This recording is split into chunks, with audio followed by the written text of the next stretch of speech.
أعوذ بالله من الشيطان الرجيم بسم الله الرحمن الرحيم الحمد لله رب العالمين والصلاة والسلام على أشرف الأنبياء والمرسلين وحبيب إله العالمين أبي القاسم المصطفى محمد صل على محمد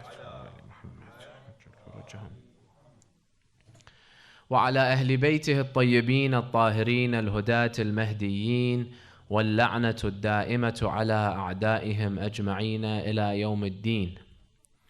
قال الله تعالى في كتابه الكريم بسم الله الرحمن الرحيم بقية الله خير لكم إن كنتم مؤمنين. صدق الله العلي العظيم.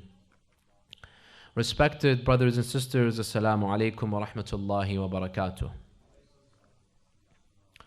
When will Imam al-Mahdi reappear is a question on the minds of many of us. And the day of his reappearance is a day that we all eagerly wait for and look forward to. And that's why we speak to him. We say, Sayyidi wa Mawlai, Ya Sahib al-Zaman. It's been almost 1200 years since you went into the state of occultation, ghaiba. Isn't it time for you to appear and rise and fill our hearts with joy and fill the world with justice? Isn't it time for you to rise and destroy the enemies of your Shia? Isn't it time for you to rise and to implement the true and genuine religion of your grandfather Rasulullah sallallahu alayhi wa alihi that has been distorted? Sayyidi wa Mawla, Ya Sahib al-Zaman. Do you not see the plight of your Shia? Do you not witness our dire and desperate condition? Sayyidi wa Mawlai, Ya Sahib al-Zaman. Do you not see the injustices that your Shia face on a daily basis? The humiliation, the weakness that we are at. When will we finally have the honor to see your beautiful, holy and illuminating face? Sayyidi wa Mawlai, Ya Sahib al-Zaman. We are desperately and impatiently waiting for you. When will you reappear? Al-Ajal, Al-Ajal. Adrikna, Ya Sahib al-Zaman. This is how many of us we speak to Imam al-Mahdi. And these are some of the questions that we ask Imam al-Mahdi. But the true question that we should be asking is, who's waiting for whom? Are we truly waiting for the Imam? Or is it the other way around? Is the Imam waiting for us? This is the correct question for us to ask. Because you see, many of us, the idea that we have about the Imam is that Imam al-Mahdi, when it comes to his reappearance, when we speak about him, when we speak to him directly, it's as if we're ready, we've been ready, we're waiting, and we're sick and tired of waiting for him, and he's the one that's postponing. This is how some of us think. But the truth and the reality couldn't be any further. We will come to realize that it's completely the other way around. Imam al-Mahdi is the one that's ready and waiting for us. We are the ones that keeping Imam al-Mahdi from reappearing. So it's exactly the other way around. And that's why the hadith of Rasulullah sallallahu alayhi wa alihi wa sallam says about Imam al-Mahdi, Al-Mahdi minna ahl al-bayt yuslihu Allahu amrahu fi layla. Imam al-Mahdi is ready. Whenever we're ready, the next day he'll be ready and rise. So Imam al-Mahdi doesn't need time to get ready. He's ready. When Allah sees that we are ready, the next day he will send Imam al-Mahdi and he will rise. This is the true way that we look at Imam al-Mahdi. This is the correct way. And that's why many people, they ask, we understand why Imam al-Mahdi went into the ghaiba. We understand the purpose of Imam al-Mahdi in the ghaiba. But why so long? 1200 years is in the ghaiba. What is he waiting for? The answer is simple. He's waiting for us. We are the ones that are keeping him in the ghaiba. And this is what leads us to this discussion. There are conditions that we understand from the ahadith to the reappearance of the Imam. Before those conditions are met, the Imam cannot reappear. And there are many conditions that have been mentioned. But I will only mention tonight inshallah. And tomorrow, two of the main conditions that we can derive from the ahadith. But like I said, many have stated other conditions which have no base. For example, some have said that the reason why Imam al-Mahdi does not appear, because one of the conditions of the reappearance of the Imam is that the world has to be completely filled with injustice. Why doesn't the Imam reappear? Because the world hasn't reached that level yet. It has to reach the peak, the climax, completely filled with injustice. It hasn't happened now, and that's why the Imam doesn't reappear. And unfortunately, some ignorant people, based on this incorrect understanding of the conditions of the reappearance of the Imam, they have said, then wait a minute, if the Imam is waiting for the world to be completely filled with injustice, let's try to hasten the reappearance of the Imam. How? By adding some injustice to the world. Let's add some injustice so that the Imam will come faster. Now this, our ulama say, this condition has absolutely no basis. The ahadith do not state that the world has to reach the peak in injustice. No. The ahadith, all they say is this, that Imam al-Mahdi will rise and appear in a time in which the world is filled with injustice. That doesn't mean the world isn't filled with injustice now. The world is always filled with injustice. It was filled with injustice during the lives of the Imams. It was filled with injustice during the Ghaiba Sughra, during Al-Ghaibatul Kubra, and now. It doesn't mean it has to reach the peak. The only thing the ahadith are saying is that the Imam will reappear in a time in which the world will be filled with injustice, just like it was always filled with injustice. So this condition, it has no proof in the ahadith, according to most ulama. So tonight and tomorrow, I will mention the two main conditions that are keeping the Imam from rising, that are keeping the Imam from appearing. And both conditions are dependent on us human beings. They are in our hands. We are the ones that have caused the delay in the reappearance of Imam al-Mahdi, Ajjalallahu ta'ala farajahu al-Sharif. So what are these two conditions to the reappearance of the Imam? The first condition to the reappearance of the Imam will not reappear unless this happens, is that the people of the world have to reach a state in which they truly yearn for Imam al-Mahdi. They truly want Imam al-Mahdi. Look around you today. Do most people care about Imam Mahdi? No. Do most people yearn for Imam Mahdi? No. Do most people feel that there is a need for Imam al-Mahdi in this world? No. It's only when the world acknowledges that they need Imam al-Mahdi, Allah will send him. Right now, most people in the world, they don't see a need for Imam Mahdi. Why? Because they believe that they, independently of Imam Mahdi, independently of Allah, they can manage governing themselves successfully. We don't need Imam Mahdi. We don't need Allah. We can govern ourselves. We can establish justice in the world ourselves. So that's why there is no sense of need for Imam Mahdi, because most people feel that we can govern ourselves. Imam al-Mahdi will not appear until the people understand and come to realize that this is an illusion. You human beings, independently of divine knowledge, divine guidance of Allah by sending Imam al-Mahdi, you can never fulfill this task. You human beings will never be able to fill the world with justice without the help of Allah, without the help of Imam al-Mahdi. Whenever human beings begin to realize this, and they begin to acknowledge their weakness and their incapability, and they begin to despair in their government, and they begin to what? Yearn for Imam al-Mahdi, only then will Imam al-Mahdi appear. And this will not happen, I tell you. This, human beings reaching the state of despairing in their own selves, in their government, and turning to Allah and al-Mahdi, this state, they will not reach it. This will not happen, but after every political party, movement, and group in this world rules and then fails. Every political party that wants to rule, every movement, every group that wants to reach power, has to reach power, fail, human beings realize there is no one that can bring justice, then they turn to Allah and Imam Mahdi. Only then Imam al-Mahdi will appear. What do I mean? Every type of government has to what? Has to rule and fail. Only then Imam al-Mahdi will come. Like what? Monarchies and dictatorships. Like, for example, democracies and republics.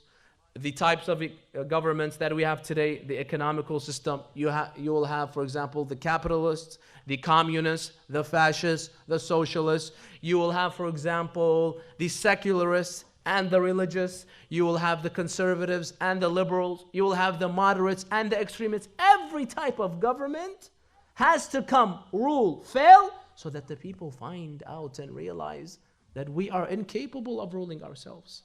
It has to be Allah. It has to be Imam al-Mahdi. Only then will we turn to Imam al-Mahdi and yearn for him. Imam al-Sadiq alayhi salam, he mentions this in a hadith. In one hadith it's narrated that Imam al-Sadiq says, مَا يَكُونُ هَذَا الْأَمْرِ. Imam al-Mahdi will not appear until what? مَا يَكُونُ هَذَا الْأَمْرِ حَتَّى لَا يَبْقَى صِنْفٌ مِّنَ النَّاسِ إِلَّا وَقَدْ وُلُّوا عَلَى النَّاسِ. Imam al-Mahdi will not appear until every group, every political movement will rule and fail. Only then Imam al-Mahdi will appear. Now they asked why? Why does this have to happen? Imam al-Sadiq, he answered. He said, حَتَّى لَا يَقُولَ قَائِلٌ لَوْ وَلِّينَا لَعَدَلْنَا. Allahu Akbar. What a beautiful hadith. Imam al-Sadiq says, so that once Imam al-Mahdi appears, and he rises and he begins to fill the world with justice, no one can claim, I can do just like the Imam. I was never given a chance. Some people, when Imam al-Mahdi, when he will reappear, they will oppose to him. Why? They will say, Imam al-Mahdi is not the only one that can implement justice. I can also implement justice, but I was never given a chance. What do we tell them? You're lying. Because every political movement and party, they were given a chance. Every group. And they failed miserably. So don't tell me Imam al-Mahdi, I can do like him. Imam al-Sadiq says so that no one can oppose Imam al-Mahdi and say we don't need him. No. The whole world will realize that we need al-Mahdi because everyone failed. Everyone had an opportunity. Everyone had a chance. And everyone failed miserably in implementing justice. For example, I'll give you an example. When Imam al-Mahdi reappears, the Muslim Brotherhood, Ikhwan al-Muslimin, they could claim, you know what? We never got a chance to implement justice. We don't need al-Mahdi. We will also what? Implement justice. Give us what? Give us the rule. Give us the government and we will bring justice. What will Imam Mahdi tell them? What will the people tell them? I don't think so. You had your chance and you blew it. And every other group that comes and tells Imam al-Mahdi, we can also do like you, we can also establish justice like you, Imam al-Mahdi will tell them, you had your chance and you blew it. No one can do it but Imam al-Mahdi himself. Allah subhanahu wa ta'ala, by this, He wants to show us what? That without Ahlul Bayt, you human beings cannot rule your own selves. Without Ahlul Bayt, you human beings are not infallible. We only have the 14 Ma'soomeen. We only have 14 infallible members of Ahlul Bayt. Everyone else is not Ma'soom. He will make mistakes. Either on purpose, he will be unjust, or he may make mistakes. Allah subhanahu wa ta'ala wants human beings to realize this point. That you need Imam al-Mahdi. That you need divine interference from Allah subhanahu wa ta'ala. Only then will human beings what?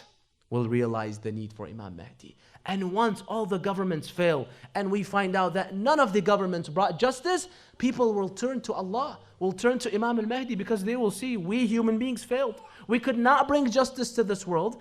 This is when humanity as a whole will begin to yearn for Imam al-Mahdi. When Imam al-Mahdi appears, will they oppose him? No. Yes, there will be a small opposition, the evil ones, but most people right away they'll join the Imam because they're sick and tired of the injustice of the world. And they know, they acknowledge and realize that it's only Imam al-Mahdi that will bring them justice. That's why they will easily join Imam al-Mahdi. Most people of the world, when Imam al-Mahdi appears, they won't oppose him because they'll be waiting for him. Allah says, I will not send al-Mahdi until you reach that state. That you realize you need Imam Mahdi. You need Allah subhanahu wa ta'ala's divine interference. Now, some people may tell you this. What about the West? The Western experience comes to prove that we human beings do not need Allah. We do not need Imam Mahdi because the West has successfully managed to implement justice. Some people, they say this. We do not need Al-Mahdi. Why? Because look, in the Western countries, they implemented justice. Everyone's happy. There's no need for Al-Mahdi. So based on this, they say, we don't need Imam Mahdi because the West has successfully managed to govern, people govern themselves, and there's justice, and there's equality. Now, do you truly think there is full justice in the West? Here, I don't want to compare the West with the Middle East. No one's comparing. Of course, it's much better than the Middle East. I'm comparing the West to the government of Imam al-Mahdi. You think the West truly has justice? You truly think that the Western countries have implemented justice and spread justice everywhere? Let's begin with their foreign policies. I don't want to get too critical, so I'll just say the West. You think the West's foreign policies is just? Look at what's happening in the Middle East. Look at how many people die every day. What has the West done about that? They stayed silent. Every day people die here and there.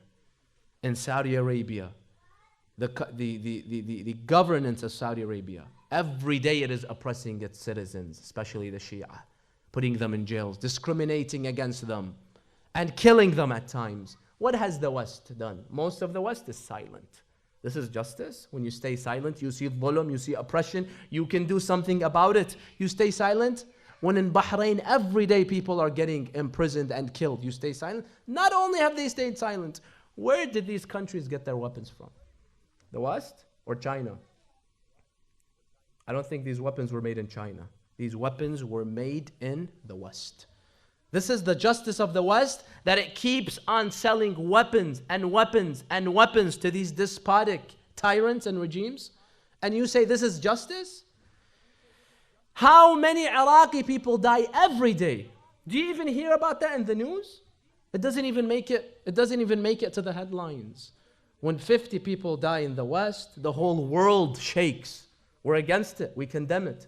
But every day 50 people die in Iraq. Who cares? This is justice, huh?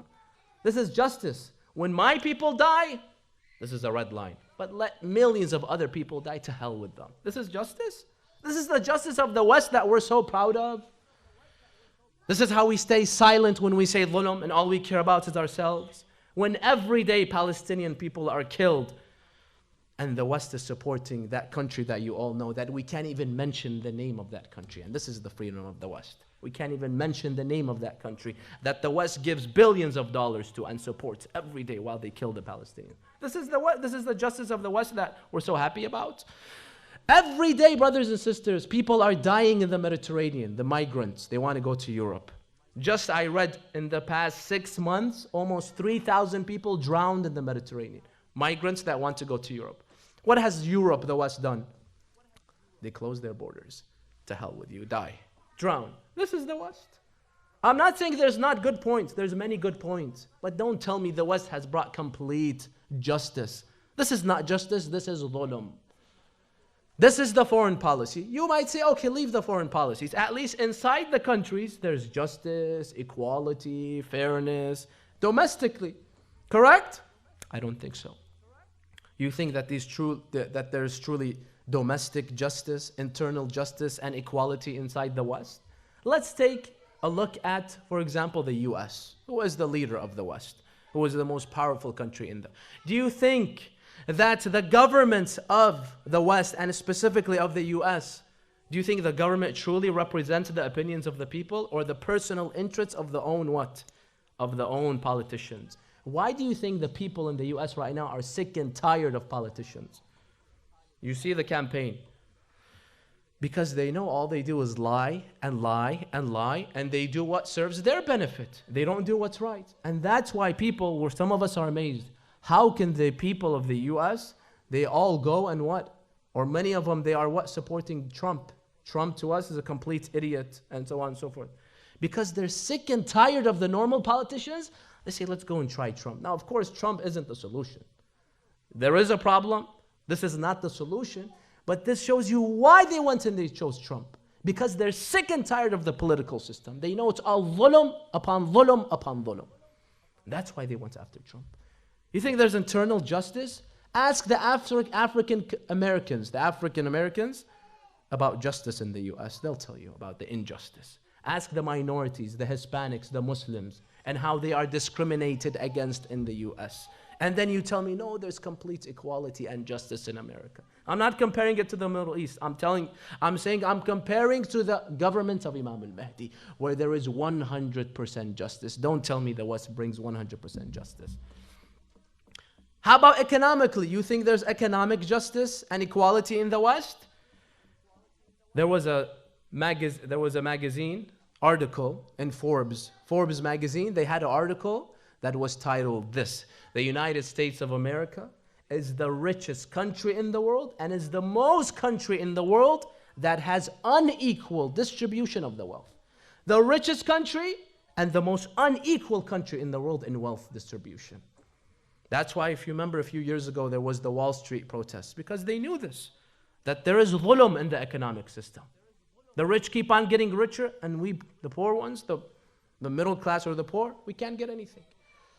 And that's why if you read the statistics about the unequal distribution of wealth in America, they say that 1% of Americans, the top wealthiest 1%, they own how much? They own 40% of the American wealth. 1% owns 40%, and then 99% has to share the rest of the 60%. This is equality that you're so happy about. They also say that if you take the 400 wealthiest Americans, they have more money than half of the American population. 160 million Americans, they have less money than the 400 richest Americans. And then they say, we have equality here. We have what? We have a just system. MashaAllah, what a just system you have. In Canada, tara, it's not too much better. Type on the internet, unequal distribution of wealth in Canada. It's a little better than the US. It's not too much better. Statistics state that the top 10% in Canada, they own half of the wealth in Canada. And then 90% they share the second half. And another statistic says that the top 50 wealthiest Canadians, they own 94% of the economy. And then the second half, they have to share 6%. And every single country in the West is similar. And then they say, we have peace here, we have what? We have equality here, we have justice. Which justice? Which? Yes, if you compare them to Saddam, yes, there is somewhat justice, of course. We can't compare them to Saddam. You can't compare them to Saudi Arabia. But you can't tell me that I don't need the government of Imam Mahdi because I have justice here. What justice? It's an illusion. We always state that according to the ahadith, the government of Imam Mahdi is a government where there is no crimes. There are absolutely no killings, no crimes. 100% peace. 100% what? 100% protection. No one has to fear for his life. Read the statistics about crimes in the US. Every single year, 30,000 people die because of gun violence, and it's their fault. Because they what? They have to allow people to buy guns. It's our constitutional right. Fine. Because of your constitution, you're seeing every year 30,000 people are getting killed. Khalas, change this constitution. Allah subhanahu wa ta'ala wrote this constitution. Change it. No, it's our constitutional right. We have to own guns. Khalas, you want to own guns, then you pay the price. Every year, 30,000. One of the prices, what was happened 2 days ago. If there's no guns, how can one man go in a few minutes kill 50 people? He can't. Because you allow people to buy guns, then there's no safety. And then they say, what? America is what? America is this and America is that. The US is this, the US is that. Look at how much nuclear weapons there are today in the world. Do you know how many? They say anywhere from 15 to 16,000 nuclear warheads today in the world. Who was the first country to develop these nuclear weapons? Iran, North Korea, China, the United States of America. The first country in the world to develop this deadly weapon. And the only country in the world, by the way, that ever used a nuclear weapon against civilians was the US. And then they say we established justice. And they spend more money on nuclear bombs and on their military than any other country in the world. All the countries combined don't spend as much as America. We have enough bombs to destroy the world. The whole world. To wipe out the human race. Do you feel safe in this world? You don't think there's a need for Imam Mahdi? You truly do not feel a need for Imam al-Mahdi to come and get rid of all this tyranny, all this inequality, all this injustice? If I don't see that, there's something wrong with me. There is no full justice in this world, brothers and sisters. There is no justice. It's only Imam al-Mahdi that will come and fill the world with justice. So only after we human beings realize that we cannot implement justice, full justice in this world, and then we despair in our governments, we begin to beg Imam Mahdi to come and yearn for him, only then will Allah send him. So who's keeping Imam al-Mahdi in the ghaibah? Us or him? It's us. We don't feel there's a need for him. If he comes out today, oh, we don't need you. We have the West. We have our own political system. Go back to where you came from. You want Imam Mahdi to come out in this condition? He has to just fight everyone? Only when the majority begins to feel the need for the Imam, they accept him, they want him, they ask for him, Allah sends him. You don't want him? Fine. Live in your miseries. So this is the first condition, according to the ahadith, of the reappearance of the Imam. Why doesn't the Imam reappear? Because of this reason. The second reason, the second condition for the reappearance of the Imam, according to the ahadith, is that the Imam needs supporters. Before I elaborate on this, sallu ala Muhammad wa ali Muhammad.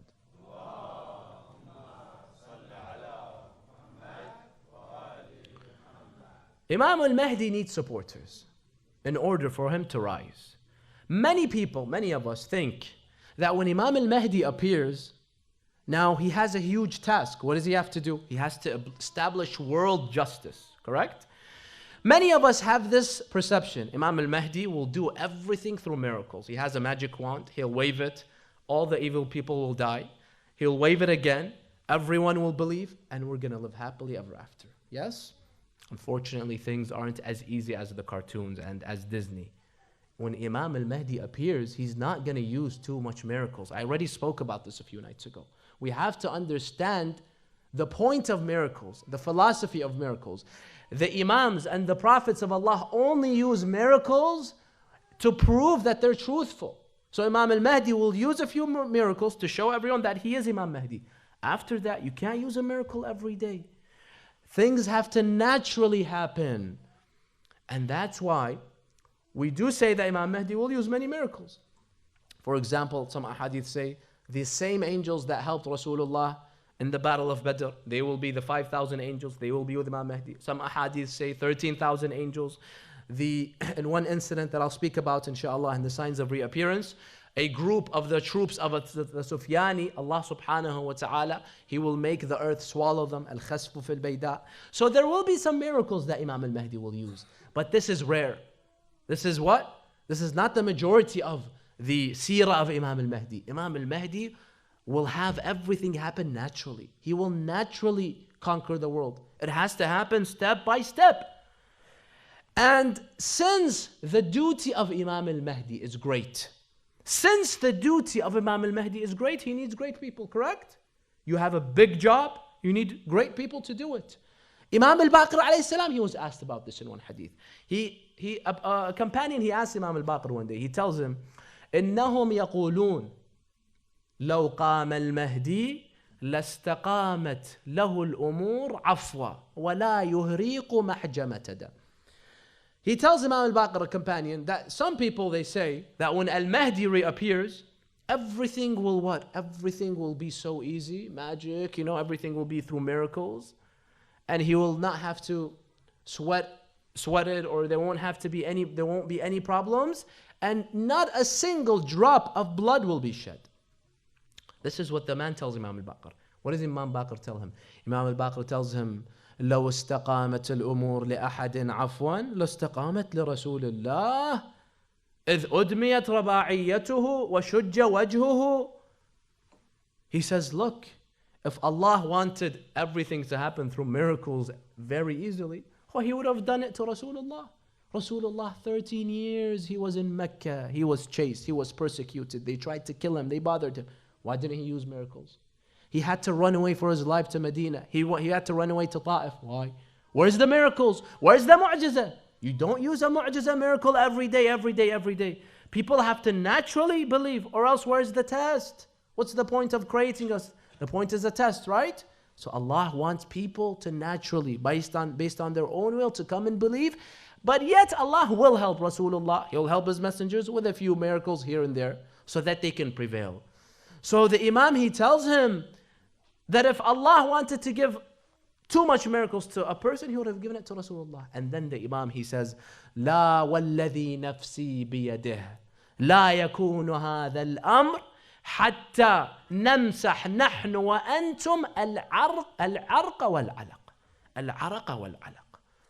He says, Wallahi, the government of Imam al-Mahdi will not be formed, and he will not fill the world with justice unless we, you, the followers of al-Mahdi, unless you shed blood and you sweat. So he says blood and sweat will be shed. Basically, you're going to have to put a fight. You're going to have to earn it. Step by step, the Imam is going to conquer the world and fill it with justice. It's not going to be too many miracles. Few miracles only the Imam will use. So since the Imam needs it to happen naturally, can he do it all by himself? If he tries to, tomorrow he appears all by himself, he wants to conquer, what are they going to do? They're going to kill him right away. He can't use too many miracles, remember? This is the philosophy of miracles. This is how Allah wants it. He'll be like Imam Hussein in Karbala between the enemies, and they'll kill him, and khalas, the ultimate goal of Allah will be destroyed. So since it's a grand plan, the Imam needs grand people. The Imam needs great people. An outstanding plan, like the plan of the Imam, needs outstanding men. Men that have reached the highest levels of Iman and sincerity, ikhlas, submission and loyalty, so the Imam can rely on them. Imam can't go all by himself. So without those loyal supporters, Imam al-Mahdi will not appear. What's keeping Imam al-Mahdi? The loyal supporters. Imam al-Mahdi cannot find those loyal supporters. And this, my friends, this is the policy and the stance of every prophet of Allah and every Imam. If he does not have supporters, he does not fight the enemies. He does not try to establish justice. Allah only wants the prophets and the Imams to establish justice if they have supporters. How? Let me tell you the story of Imam Ali.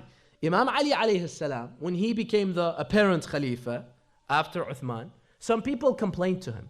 You know what they said? They said, Ya Ali, why is it that you claim you're the true Khalifa of Rasulullah? Why is it that you never fought the first and the second and the third? You stayed in your home. But now all of a sudden you became the Khalifa. Isn't this a double standard? Why did you stay in your house? How many times were asked this question? If Ali is your true Imam and Khalifa, how come he didn't fight those people that you claim are evil and those people that you claim usurped and stole the Khilafah? Why did he stay in his house? Imam Ali, he gives a beautiful answer. He tells them why he stayed silent and why after Uthman, no, he rose to power. What's the difference? He told them the difference is, in the beginning years, I had no supporters. Now I have supporters. It's as simple as that. And then Imam Ali, he told the people, I followed the sunnah of the prophets of Allah. This is how all the prophets of Allah were. They told him how. He said, look at, for example, Ibrahim. Ibrahim, when he told them to disbelieve in the idols, believe in Allah, they told him, Ya Ibrahim, we will punish you. Leave us alone. When they disbelieved in him, what did he do? He said, I will leave you. And remember we mentioned, he went into a ghaibah. He said, forget you. Why didn't he fight them? Why? They're worshipping idols every day because he had no supporters. Imam Ali said, Ibrahim had no supporters. He backed off. I had no supporters. I backed off. Why do you object to me? Why do you object to Ali ibn Abi Talib and you don't object to Ibrahim? Likewise, he mentioned the story of Lut. Lut, they disbelieved in him, the Prophet of Allah, and they tried to kill him. What did he do? لو أن لي قوة أو آوي إلى ركن شديد. He said, I have no supporters. So he backed off. He ran away. He said, I had no supporters. I backed off, just like Lut. Yusuf, wasn't he a prophet of Allah? When they threw him in the well, why didn't he ask Allah subhanahu wa ta'ala to save him? He had no supporters, no one to help him, correct? Likewise, when Zulaykha and the woman of the castle, they were chasing him and every day there's a problem. What did he ask Allah to save him from these people? Allah sent him to the prison, correct? Me likewise, I had no supporters, Imam Ali says. I asked Allah to save me from the zalimeen, and that's why I stayed in my house. Likewise, Musa, when he killed that person in Egypt, didn't he run away to what? To Madian? Why did he run away? Why? Isn't he a prophet of Allah subhanahu wa ta'ala?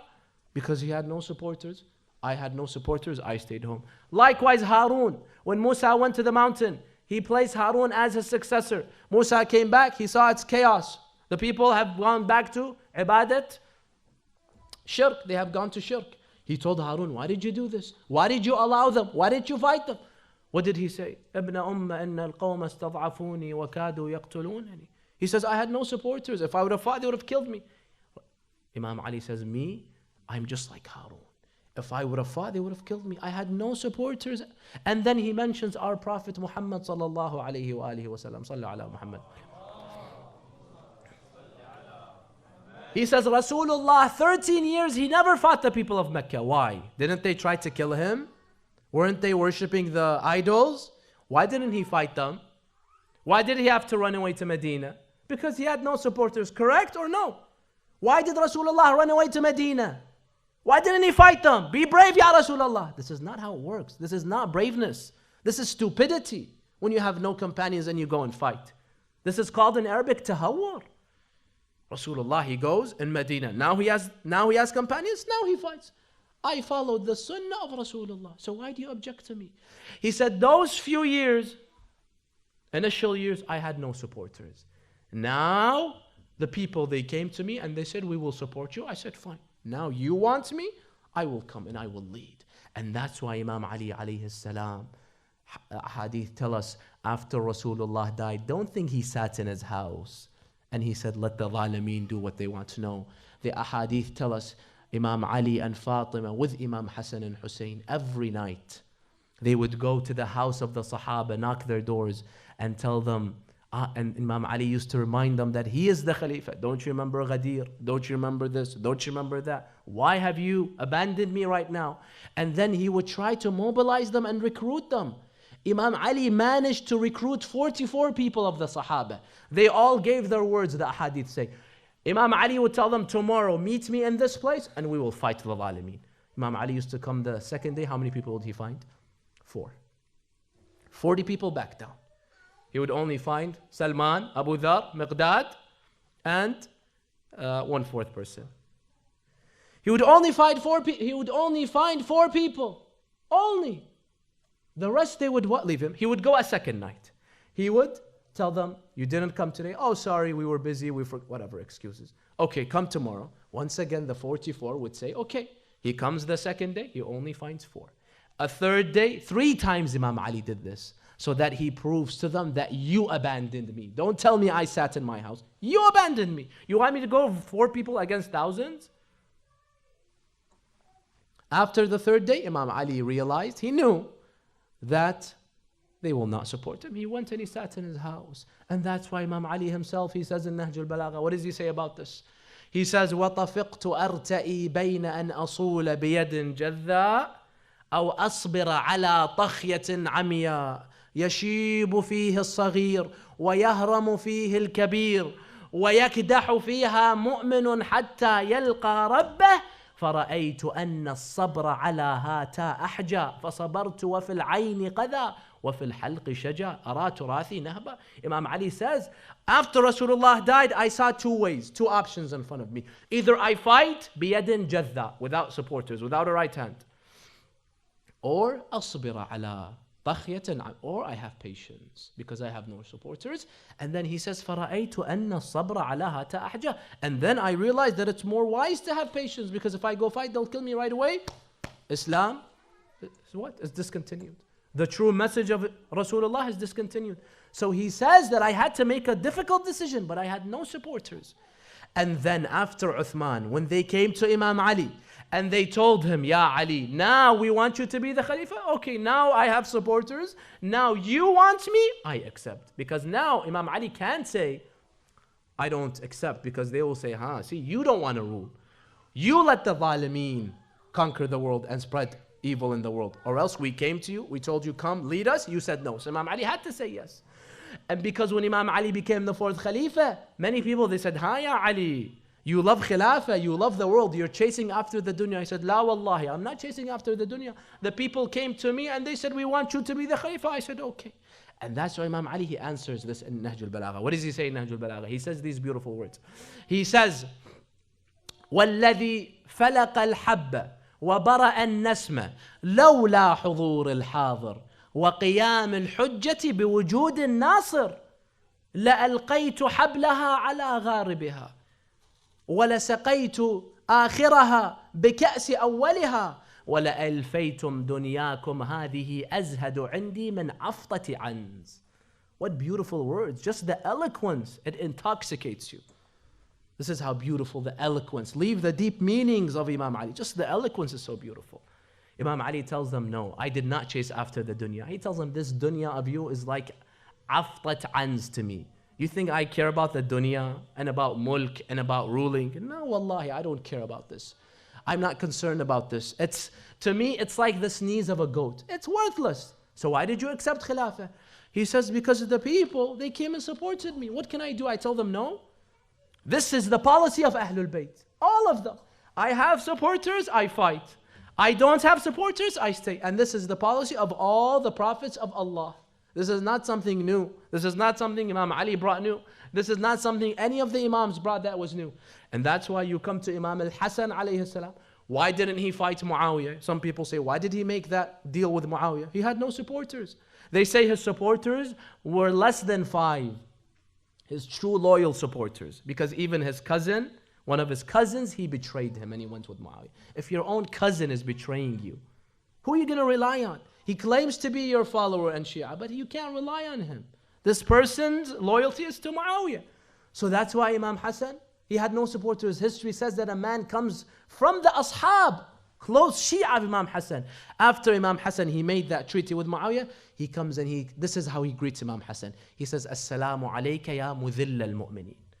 Peace be upon you, peace be with you, you who made the mu'mineen dhaleel. You basically humiliated the mu'mineen. If this is how the Shia, the close Shia are with Imam Hassan, how do you want him to fight? They'll abandon him and sell him cheap. And that's what they tried to do in one of the battles. They conspired against Imam Hassan, his own people, that once the battle begins, we'll arrest him and take him to Muawiyah. And he was hit by a dagger. He was hit in his leg in that. And then you want Imam Hassan to fight? To fight with whom? All by himself?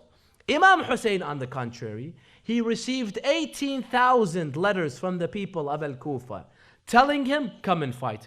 Imam Hussein says, okay, now I have supporters.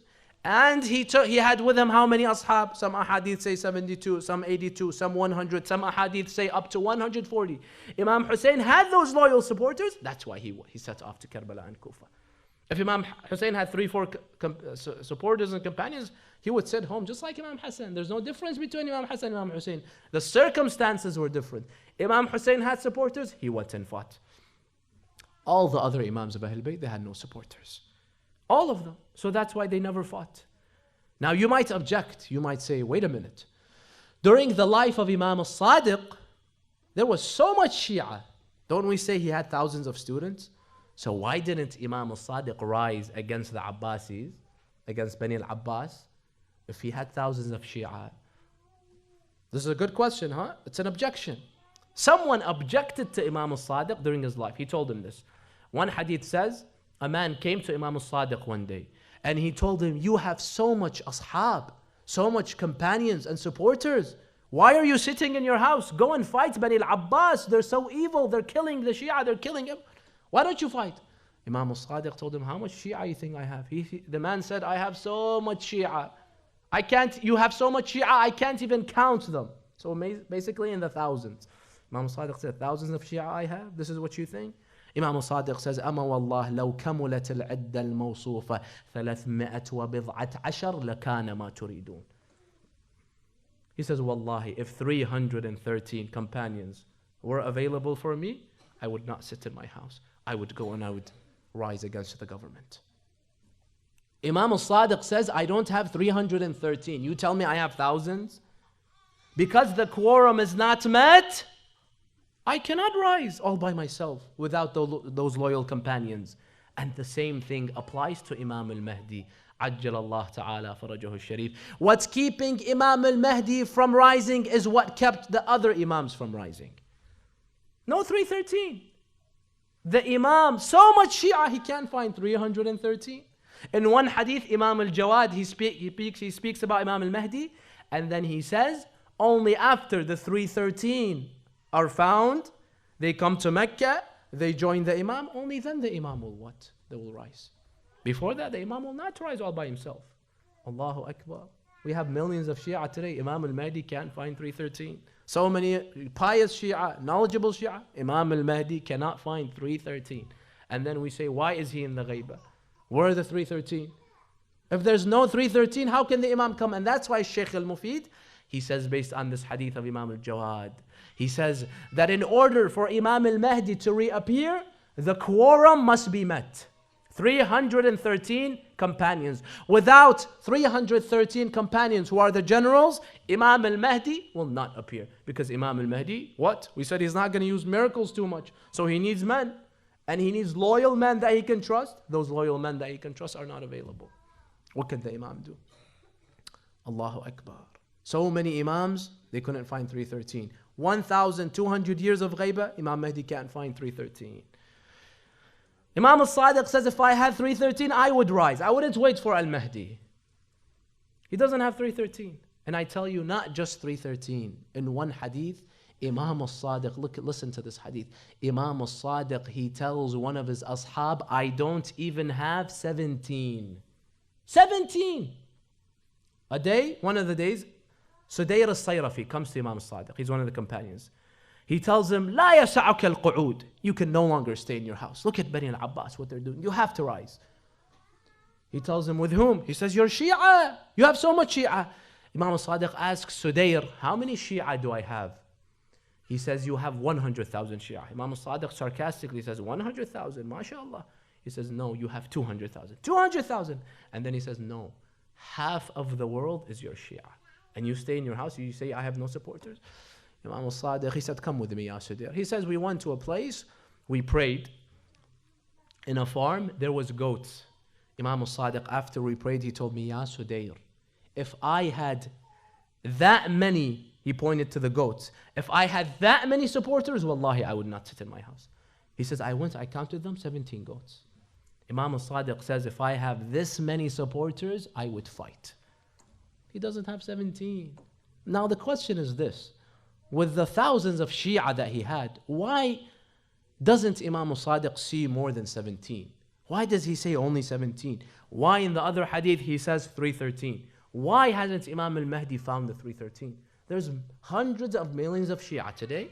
This is what I will speak about tomorrow. The qualities of the companions of Imam al-Mahdi. Because Imam al-Mahdi and the rest of the Imams, they don't look for just anyone that says, I'm Shia.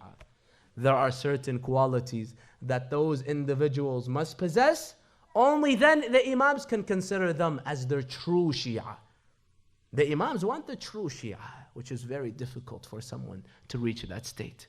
And it shows you 1,200 years, those 313 haven't what? Maybe in every period, in every generation, you have 50, 100, 200. But 313? No. Tomorrow I will speak about this, inshallah. What are the qualities of the 313? I ask Allah subhanahu wa ta'ala to bless us all, to accept our a'mal and to forgive us during this month of Ramadan. There is a request, if we can please recite this surah, this ayah 5 times together, so that Allah subhanahu wa ta'ala, with the blessings of Ahlul Bayt and Sahib al-Asri wa Zaman, that He may cure all the ones that are sick and anyone that is in need. So let us please recite this verse 5 times together. Bismillah ar-Rahman ar-Rahim. Everyone together. أَمَّنْ يُجِيبُ الْمُضْطَرَّ إِذَا دَعَاهُ وَيَكْشِفُ السُّوءَ أَمَّنْ يُجِيبُ الْمُضْطَرَّ